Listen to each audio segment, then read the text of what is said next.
Millions of people fell in love with this adorable little girl saying goodbye to her grandfather. Check this out. I got it. I got it. I got it. I got it. See you later, baby. See you later. You must see them. You're gonna see him soon, I promise. Joining me now are the Toddler and Granddad duo who are melting the hearts of America. Please welcome Tony Collins, his daughter Colette, and their granddaughter Cami.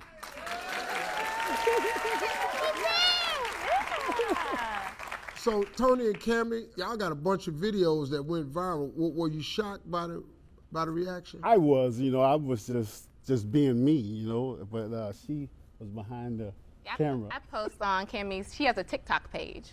And I posted on her page and people fell in love, of course fell in love with Cami, but since I've been posting about my dad and her, they fell in love with the both of them and it literally hit like 10 million views in like a day. It was unbelievable. Cami? Cami, who is this? Papier. Who? Papier. Papier. Papier. Papier. Yeah, they call me. Oh, you Papier. I'm Papier. Oh. Grandkids, when they can't say something, whatever it is, that's what you're going to be. Tony, why you think your bond is so tight with her? Wow. Tell you my story, you got to go way back a little bit. I'm from a family of 16. I grew up in this real small town in upstate New York, and my goal was to play in the NFL and be famous and make a lot of money and help my family. And I did that, got to the NFL, and my second year in the league, I got addicted to painkillers. And from the painkillers, it went from marijuana, it went from cocaine, from the cocaine, and for me being suspended for a whole year out of the NFL. And I lost everything, totally lost everything. And when Colette was this age, I wasn't a good father. When your daughter was? Yeah. Okay. I wasn't a good father. And God spared my life, gave me a second chance. Now, how good, to show you how good God is, if you take a picture of Cami and Colette when she was a little baby, they look exactly alike. Exactly alike now. Yeah. Jesus. God gave me another chance to see Colette grow up again. So, look, man, tell me a little bit about why weren't you a good father? What was it? Because I was on the road a lot playing and also with the drugs. I remember the times when Colette used to run after me, but I was chasing a drug.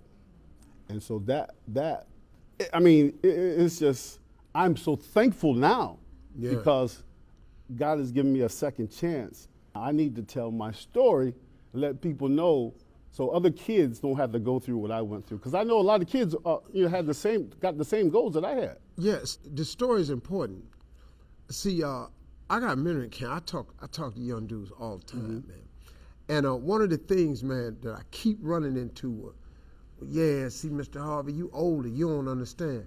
Nah, man, tell me what I don't understand.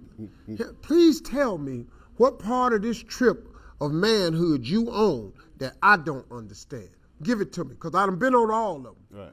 Every young dude, I don't care who you are, if you have an aspiration to be a man, you're going to have to get to this point right here. Anything else, you fall short. It ain't complete until you have children, until you put somebody's daughter up on a pedestal and treat her as a queen, and you got a family that you're in charge of, that's manhood. No matter how corny it sounds, this is what you got to get to. This is the ultimate goal. This is the proving ground. You can tell me you a man all you want until you have some children and you're responsible for them, and you got a woman that you're responsible for, and you honor the responsibility. Honor the responsibility. Anybody can be a father. Take a special man to be a daddy. See, you got anybody be a father. But when you the daddy though, When you showing up, when you putting it in, that's manhood. You have to get to this. Go be somebody's daddy and somebody's husband. Go try that.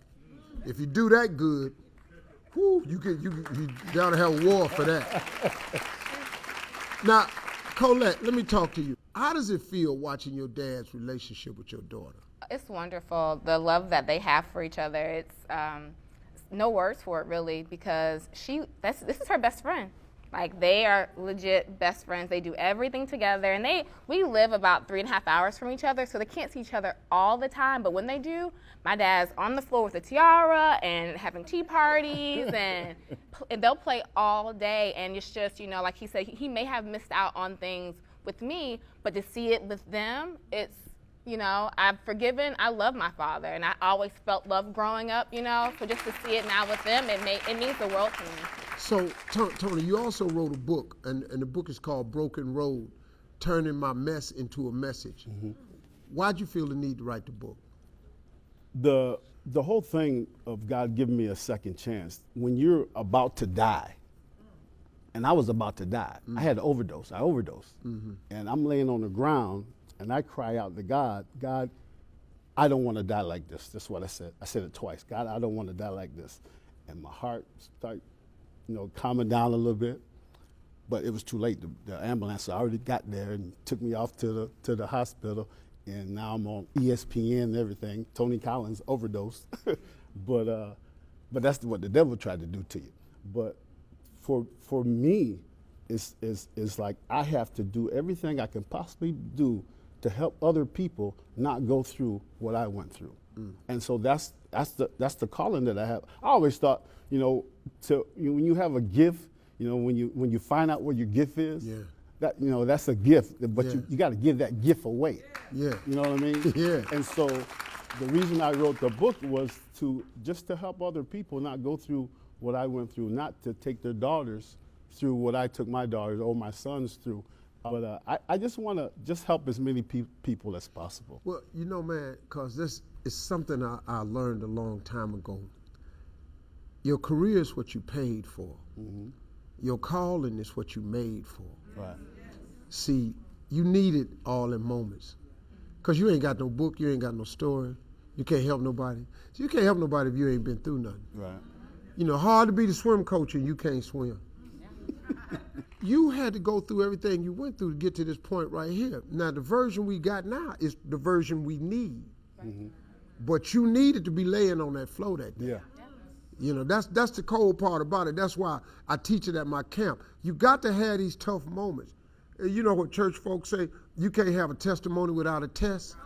It just ain't no testimony. Because what you finna tell me?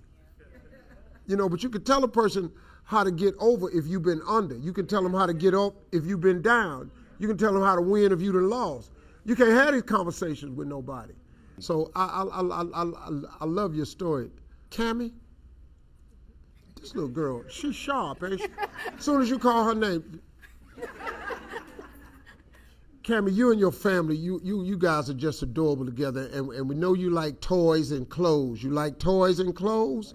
Well, Belk, they are giving you a $1,000 gift certificate to pick some of your favorite things. But make sure you share that gift card with your mom and your granddad so they can shop too. Tony, man, I love this. I love this bond that you have with your granddaughter, man. I love the relationship you have with your daughter, man. I appreciate you being honest and open, man, and sharing your story, man. And you're going to help a lot of people, man. Thank you very much. Thank you for having me.